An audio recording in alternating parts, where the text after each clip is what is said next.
U.S. prosecutors overlooked violations of U.S. sanctions against Iran by HSBC in exchange for cooperation with an investigation into Huawei, lawyers for the Chinese tech giant said.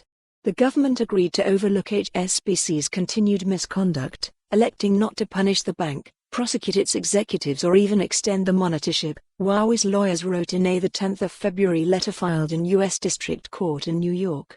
The letter was seen by Reuters on Tuesday. In return, HSBC agreed to cooperate with the government's efforts to depict Huawei as the mastermind of HSBC's sanctions violations and supply witnesses to the government's stalled investigation of Huawei, the lawyers wrote.Read more. Trump issues fresh warning over untrustworthy Huawei in an indictment unsealed last year. Huawei was charged by the U.S. with bank fraud and violating sanctions against Iran.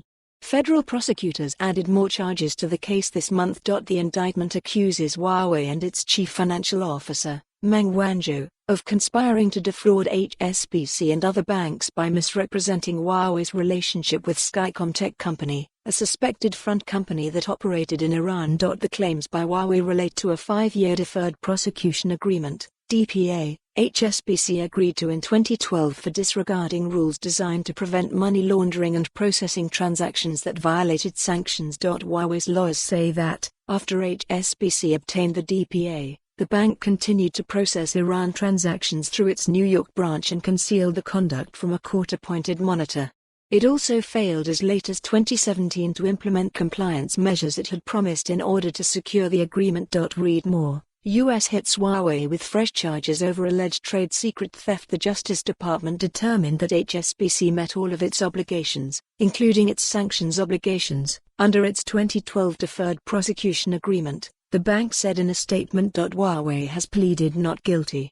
Meng, the daughter of Huawei's founder, was arrested in Canada on a U.S. warrant in connection with the case.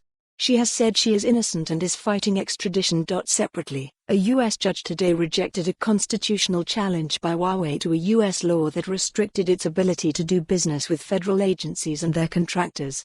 U.S. District Judge Amos Mazant ruled in favor of the U.S., concluding that Congress acted within its powers by including the restriction in the National Defense Authorization Act, which also targeted Chinese companies at TE Corp. A spokesman for federal prosecutors declined to comment. For more on this story, visit the news article link.